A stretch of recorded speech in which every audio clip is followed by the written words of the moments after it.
राजस्थान एक ऐसी जगह है जिसके हर हिस्से में कोई ना कोई कहानी या राज दफन है। और आज की कहानी भी राजस्थान के एक ऐसे ही रहस्यमय किले की है जिसकी कहानी कहां से शुरू होती है और कहां खत्म होती है किसी को नहीं पता। आज की कहानी है भानगढ़ की, जिसको लेकर तमाम किस्से और कहानियां हैं। और जब भी भारत की सबसे भूतिया और श्रापित जगह का जिक्र होता है तो इस किले का नाम सबसे पहले लिया जाता है। दिल्ली से लगभग 235 किलोमीटर दूर राजस्थान के अलवर जिले में तीन तरफ से अरावली की पहाड़ियों के बीच में एक किला बना हुआ है जिसका नाम है भानगढ़। भानगढ़ के किले को साल 1573 में आमेर के राजा भगवंत दास ने अपने छोटे बेटे माधव सिंह के लिए बनवाया था। जब ये किला बनकर तैयार हुआ तो ये बहुत ही आबाद और खुशहाल हुआ करता था और उस वक्त भानगढ़ में 9000 से भी ज्यादा लोग रहते थे। मगर फिर अचानक ऐसा क्या हुआ कि एक हंसता खेलता शहर खंडहर में बदल गया और आज लोगों के बीच भानगढ़ के लिए इतना खौफ है कि लोग वहां दिन में भी जाने से कतराते हैं। बकायदा भारतीय पुरातत्व विभाग, जो कि इसके रखरखाव का काम करती है, भारतीय पुरातत्व विभाग एक बोर्ड पर यह साफ लिखवाया है कि सूरज निकलने से पहले और सूरज डूबने के बाद किसी भी इंसान का इस किले में जाना सख्त मना है। यानी कि आप दिन के उजाले में भानगढ़ के किले में जा सकते हैं, पर अंधेरा होने से पहले ही आपको वहां से बाहर आना होगा।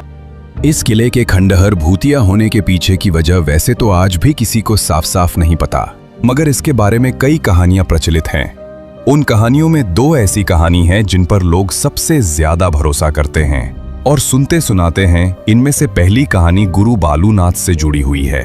कहते हैं कि जब आमेर के राजा भगवंत दास भानगढ़ के किले को बनवा रहे थे तो वहीं कुछ दूरी पर गुरु बालूनाथ नामक एक तपस्वी रहते थे। जब उन्हें पता चला कि आमेर के राजा यहाँ पर एक भव्य किला बनवा रहे हैं तो उन्होंने राजा भगवंत दास के पास एक पैगाम भिजवाया और उन्हें अपने पास बुलवाया। जब राजा भगवंत दास गुरु बालूनाथ के पास पहुंचे तो उन्होंने राजा से कहा, आप इस किले को बनवा रहे हैं, उससे मुझे कोई आपत्ति नहीं है, मगर एक बात का ध्यान रखना कि इस किले की ऊंचाई इतनी मत कर देना कि उसकी परछाई दिन के किसी भी वक्त जहां मैं तपस्या करता हूं वहां तक पहुंचे और मुझे छुए। उन दिनों जितने भी साधु संत और महात्मा हुआ करते थे सभी बहुत सिद्ध हुआ करते थे और सभी का बहुत आदर किया जाता था। उनकी कही किसी भी बात को हल्के में नहीं लिया जाता था। इसलिए राजा भगवंत दास ने गुरु बालूनाथ की बात को सुनने के बाद ठीक वैसा ही किया और भानगढ़ किले के किसी भी भाग की ऊंचाई इतनी नहीं रखवाई कि उसकी परछाई गुरु बालूनाथ तक पहुंच सके। गुरु बालूनाथ के इस बात का ख्याल अगली 2 पीढ़ियों तक रखा गया, मगर कहते हैं कि जब तीसरी पीढ़ी ने भानगढ़ की गद्दी संभाली तो उन्होंने इस बात को नजरअंदाज कर दिया और गुरु बालूनाथ की दी हुई चेतावनी को अनसुना कर दिया। इसके बाद उन्होंने भानगढ़ के किले को और ऊंचा करवा दिया, जिसकी वजह से उस किले की परछाई गुरु बालूनाथ तक पहुंच गई। जब भानगढ़ किले की परछाई ने गुरु बालूनाथ को छुआ तो उन्हें बहुत गुस्सा आया और उसी वक्त उन्होंने भानगढ़ को श्राप दिया कि भानगढ़ तबाह हो जाएगा। कहते हैं कि गुरु बालूनाथ के इसी श्राप के बाद भानगढ़ पर मुसीबत टूटी और पूरा भानगढ़ तबाह हो गया। इसके अलावा यह भी कहा जाता है कि 1783 में जो चालीसा अकाल आया था, जिसमें मरने वालों का आंकड़ा करोड़ों में था, वो अकाल गुरु बालूनाथ के शाप की वजह से ही आया था, जिसने भानगढ़ समेत पूरे उत्तर भारत के करोड़ों लोगों को भूखा मरने पर मजबूर कर दिया। बाद में ऐसा नहीं है कि किसी और ने वहां बसने की कोशिश नहीं की। कई लोगों ने भानगढ़ में बसना चाहा और कई लोगों ने वहां नए मकान बनाने की कोशिश भी की, मगर कहते हैं कि जो भी वहां मकान बनाता है उसकी छत कभी नहीं टिकती और हमेशा गिर जाती है। लोगों का मानना है कि ये सब शापित होने की वजह से ही होता है। अब दूसरी कहानी जिस पर लोग सबसे ज्यादा विश्वास करते हैं वो कहानी एक राजकुमारी से जुड़ी है। कहते हैं कि एक वक्त जब भानगढ़ बहुत ही आबाद और खुशहाल हुआ करता था तब इस किले के महल में एक राजकुमारी रहती थी जिनका नाम था रत्नावती। राजकुमारी रत्नावती बेहद ही खूबसूरत थीं और उनकी सुंदरता के चर्चे दूर दूर तक फैले हुए थे।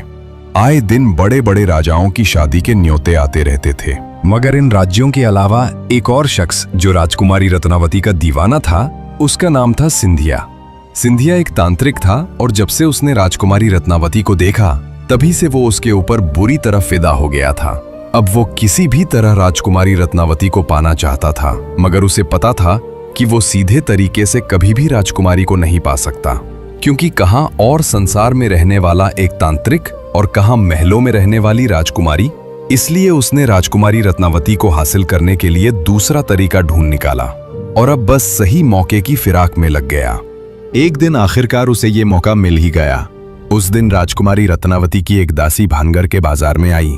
दरअसल वो राजकुमारी के लिए बालों में लगाने वाला तेल खरीदने आई थी। तांत्रिक सिंधिया किसी ऐसे ही मौके की तलाश में था।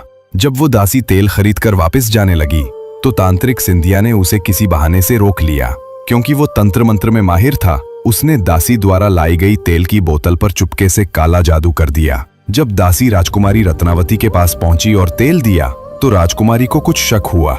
रत्नावती बहुत ही समझदार थी, इसलिए तेल को देखकर उन्हें पता चल गया कि इस पर किसी ने तंत्र मंत्र का इस्तेमाल किया है। जब राजकुमारी ने अपनी दासी से पूछा तो दासी ने तांत्रिक सिंधिया के बारे में बताया। सिंधिया का नाम सुनते ही राजकुमारी को पूरा माजरा समझ में आ गया और उन्होंने वो तेल की बोतल एक पत्थर पर दे मारी। इस वजह से तेल और उसका सारा जादू उस पत्थर में समा गया। अब वो पत्थर खुद ब खुद लुढ़क कर तांत्रिक सिंधिया की तरफ बढ़ने लगा। तांत्रिक ने देखा कि एक बड़ा पत्थर तेजी से उसकी तरफ बढ़ रहा है तो उसे सारी बात समझने में देर नहीं लगी। मगर इससे पहले कि वो कुछ करता, पत्थर उसकी छाती पर चढ़ गया। चूंकि वो पत्थर बहुत बड़ा था, अब तांत्रिक का जिंदा बच पाना नामुमकिन था। मरते मरते उसने एक श्राप दिया और कहा कि कुंवारी रत्नावती सहित भानगढ़ के सभी लोग मारे जाएंगे और उनकी आत्माएं ताउम्र भानगढ़ के किले में भटकती रहेंगी।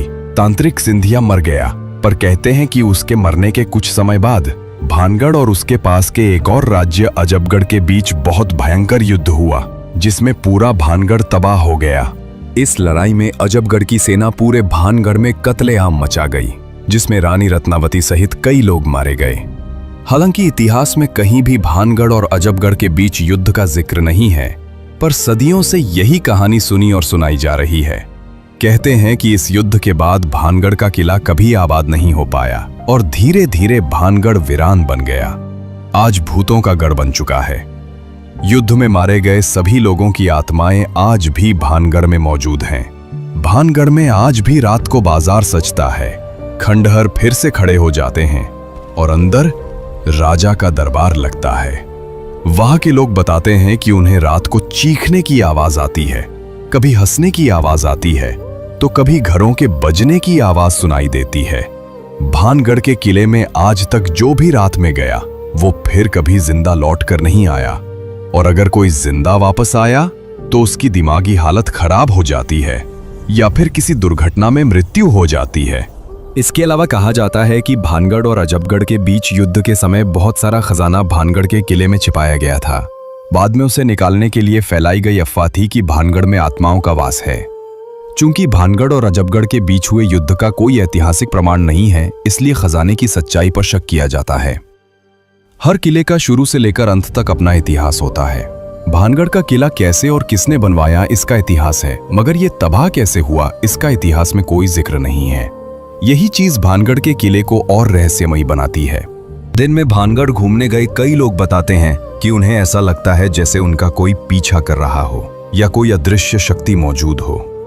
भानगढ़ की नृत्यों की हवेली में घरों के बजने की आवाज आती है या किसी को ऐसा लगता है जैसे कोई उनका गला घोंट रहा हो। इन खबरों के बाद कई बड़े न्यूज चैनल और पैरानॉर्मल सोसाइटी ऑफ इंडिया की टीम रात में जाकर भानगढ़ की पड़ताल कर चुके हैं।